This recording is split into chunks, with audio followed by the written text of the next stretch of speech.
বাপরে বাপ!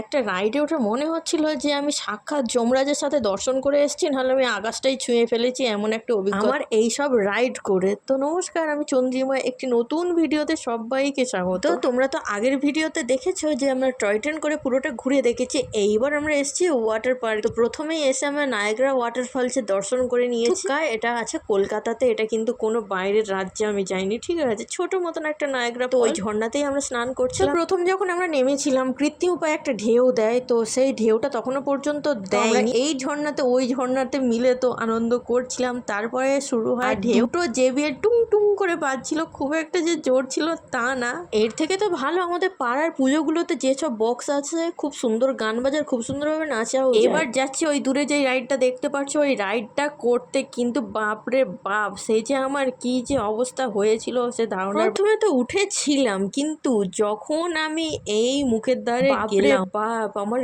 কি যে হাঁটু কাঁপছিল আমার ভয়ে। রাম রাম বলে আমি নেমে এসেছি, বলি যদি বেঁচে থাকি পরের বারে যদি যেতে পারি তো তখন চড়বো। আমার এতটা ভয় লাগছে, শেষ পর্যন্ত তো আমি উঠিনি। বেশিরভাগ এই রাইডগুলোতে ভাইকে দেখতে পাবে, কেননা ও বেশিরভাগ রাইডে উঠে। এইবারে এই জিনিসটা দেখতে পাচ্ছ, ওই উপরের দিকে উঠে গেল, আবার নিচের দিকে চলে এলো। ভাই রে ভাই, এটা তো আমার এখনই দেখে কেমন হচ্ছে, আমি ভয়েস ওভার করছি, যেন মনে হচ্ছে যে আমি সেই আকাশ থেকে নিচে পড়ে মরে যাচ্ছে, এরকম একটা ভাব। এই দেখো, তোমাদেরকে নায়াগ্রা ফলসটা দেখাবো বলে তো ওখানে তো ওয়াটারটাই বন্ধ হয়ে গিয়েছে। কি আর করবো, এখানে কয়েকটা ভিডিও করে নিয়ে নিচে এসছে একটু বৃষ্টিতে ভিজতে। না বৃষ্টি হয়নি সেদিনকে, খুব কাঠফাটা রোদ উঠেছিল। ব্যাপারটা হচ্ছে কি, এখানে বৃষ্টির মতো একটা সিস্টেম করা রয়েছে, তো ওই ঝিরিঝিরি বৃষ্টি হচ্ছিল, ওখানেই আমরা ভিজছিলাম। এই যে ফের একটা রাইডে ওরা চড়ে বসছে, কিন্তু ভাই রে ভাই, আমি এইরকম টাইপসের কিছু একটা রাইডে উঠেছিলাম, কিন্তু এই যে ঘুরপাক খেয়ে খেয়ে নামছে, আমার এতটা পরিমাণে মাথা ঘুরে গিয়েছে। তারপর থেকে তো আমি আর কোনো রাইডে উঠিনি। আমি এমনিতে ভয় পাচ্ছিলাম, যার জন্যই হয়তো আমার ওই রকম নার্ভাস ফিলটা হচ্ছে। এই রাইডটাতে তো উঠলে মনে হয় আমাকে কেউ মনে হয় আটকাতেই পারতো না, এমনিতে চারিদিকে ঘেরা রয়েছে, তার মধ্যে আমার যেন কেমন একটা ফিলিংস হচ্ছিল, আমি কি বলবো। আমি সাজেস্ট করব যে তোমাদের যদি ওপর থেকে দেখে একান্ত ভয় লাগে তো যেও না ওখানে, বিশেষ করে যাদের শরীরে একটু দুর্বলতা রয়েছে বা মাথা ঘোরে বা ধরো প্রবলেম, আমি তো বলবো নাই, কেন প্রচন্ড মানে ঘুরপাক খেয়ে খেয়ে আসতে হয়, মাথার তো ঘুরে যায়, কারণ বিপদ কখনো বলে কয়ে আসে না। কিন্তু তোমরা যদি ভাবো যে না উঠবো আমার কিছু হবে না, কিন্তু একবার সাহস করে উঠলে পরের বার থেকে মনে হয় আর কোনো অসুবিধা হবে না। কিন্তু যদি আমাকে বলে যে তুমি ওঠোনি কেন, বিশ্বাস করো প্রথমবারে উঠে আমার এতটাই শরীর খারাপ লাগছিল, মানে মাথাটা ঝিনঝিন করছিল, আমি কোনো রাইডে উঠতে আর ভরসা পাচ্ছিলাম না। আমার জন্য ওই পুলটাই ঠিক আছে ভাই, কেননা আমি মাছের মতন ওইখানে সারাক্ষণ সাঁতার কেটে গেছি, আর এইরকম বাচ্চাদের মতন জল নিয়ে নিয়ে খেলা করছি। আর করি বলো তো, কোনো রাইডেই তো উঠতে পারিনি, আর ভয়ে তো আমি অস্থির হয়ে যাচ্ছিলাম, যার জন্য আমার জলটাই ঠিক রয়েছে। এইবার হচ্ছে আমাদের মিনি সমুদ্রে ঢেউ দিয়েছে, ঢেউয়ের সাথে যে চিরিং বিরিং টিং টিং করে গান বাজছিল, ভগবান ছাড়া কেউই জানে না।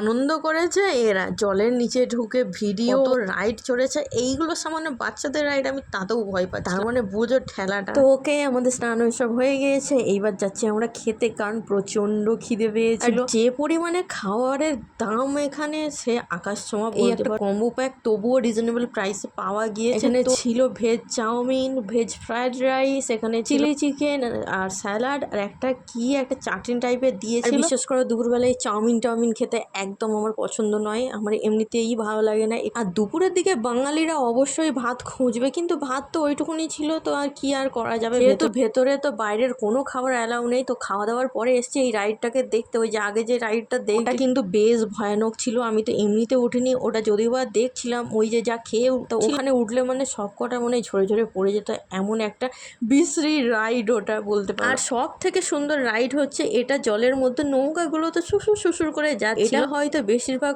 ওই যে প্রবাসে ঘরকন্যা ওই যে আন্টিটা করে না, ওনার ভিডিওতে হয়তো দেখেছো তোমরা, কিন্তু চলো আমি এইবার দেখাচ্ছি। আমিও কিন্তু ফার্স্ট ওনার ভিডিওতেই দেখেছিলাম, আমেরিকার কোনো একটা পার্কের ভিডিও। এবার আমি তোমাদেরকে দেখাচ্ছি আমাদের দেশের কলকাতা নিকো পার্কের এই সুন্দর দৃশ্য। ওই যে ডাইনোসরের যে ধ্বংস হয়ে গিয়েছিল না, ডাইনোসরের বংশ, ওই রকম একটা কিছু টাইপের ছিল। তো ওখানে ঢোকার আগে বলেই দিয়েছিল ফোন ক্যামেরা অফ করে যাবে, তবেই উপভোগ করতে পারবে দৃশ্যটা। কিন্তু না, আমি তো একটু ভিডিও করে নিয়ে এসেছি, আসছি, কেননা আবার কবে এইরকম দৃশ্য দেখতে পাবো তার নেই ঠিক। তার জন্য তো আমি ভিডিও করে রেখে দিই, যখনই মনে হবে তো এই ভিডিওগুলো তো অন করে দেখতে পারবো, তাই না? তার আগে এই সুন্দর জিনিসগুলো তোমরা উপভোগ করো রিয়েল মিউজিকের সাথে।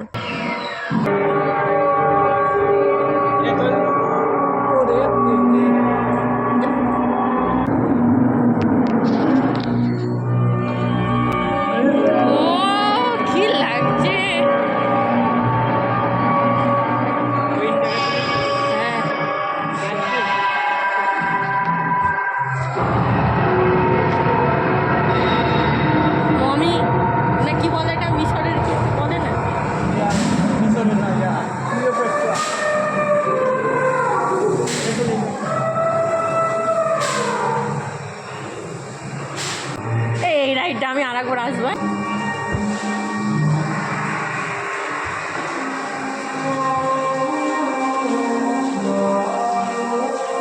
ও মা, কি দারুণ দেখতে লাগছে। তোরা কি ওইখানে লাফালাফি করতেছিলে? ভূতের রাজ্যে চলে এসেছি মনে হয়।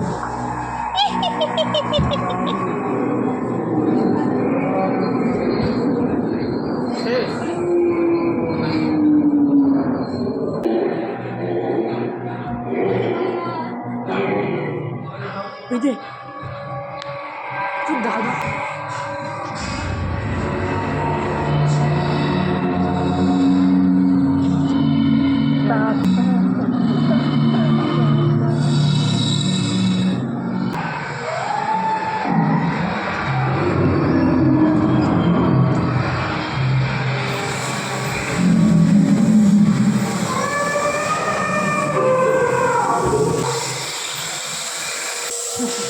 মুখ লিখতে গিয়ে 10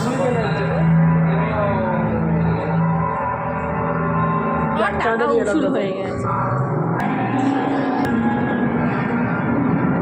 সেই এই প্যান্ডেল বাবা,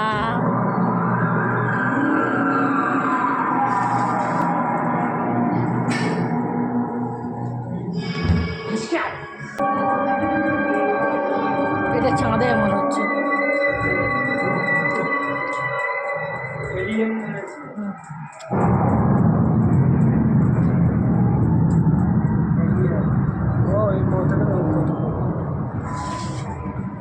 তো আমাদের আগের তো ওটা দেখা কমপ্লিট হয়ে গিয়েছে, এবারে উঠেছি এই রাইড। আমি উঠবো না বলে আমাকে জোর করে তোলানো হয়েছে। না তেমন একটা হাইট নেই, ভয় লাগে। বিশ্বাস করো যখন ওই উপর থেকে নামছিল মনে হচ্ছে যে আমি গড়িয়ে গড়িয়ে পড়ে যাচ্ছি, এমন একটা। কিন্তু জলের কাছে যখন আসবে একদম এটা ধীরে হয়ে যাবে। চলো এটা দুপা খাওয়াবে আর এক পাক এখনো বাকি আছে।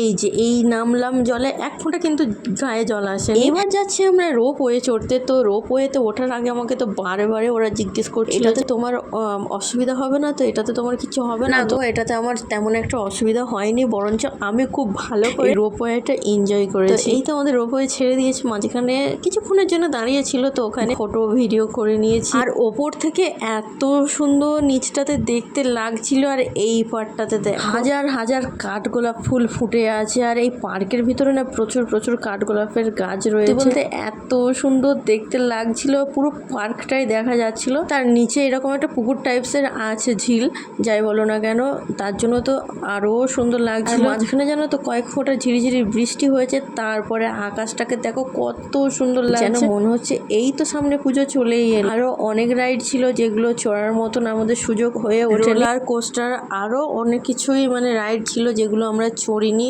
আমি তো চড়িনি, বাদি দাও, তো ওরা চড়েনি। আবার পরবর্তীতে যখন যাব অবশ্যই মানে চড়ার চেষ্টা করব।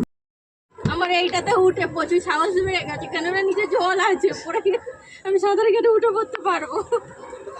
এবারে আমরা নিচে গিয়ে চড়বো হচ্ছে নৌকা, যেটাকে তো সমানে এইরকম সাইকেলিং করে যেতে হচ্ছিল, না হলে বন্ধ হয়ে যাওয়ার মতন অবস্থা। সত্যি বলতে এত সুন্দর ভিউটা আসছিল, আমার কোনো ক্লিপসই কাটতে ইচ্ছে হচ্ছিল না। ভিউটা এতটাই সুন্দর যেন মনে হচ্ছে যে রং তুলি দিয়ে কেউ এঁকে দিয়ে গিয়েছে। তো সারাদিনটা তো খুবই ভালো কাটলো, খুবই দারুণ দারুণ এক্সপিরিয়েন্স। আবার কবে আসতে পারবো সেটা আমার জানা নেই। আর সত্যি কথা বলতে মাঝে মাঝে ঘুরতে বেড়ানোটা আমার মনে হয় প্রত্যেকটা মানুষেরই দরকার। তবে যাই হোক, আজকের ভিডিও এতটাই, কেমন লাগলো অবশ্যই কমেন্ট করে জানিও। এই সুন্দর শহরটাকে টাটা বাই বাই জানিয়ে আমি আমার সোনার গ্রামের বাড়িতে ফিরে এলাম। যাই হোক, আজ তবে আসি, দেখা হচ্ছে পরের অন্য কোনো একটি ভিডিওতে। ততক্ষণের জন্য সবাইকে টাটা বাই।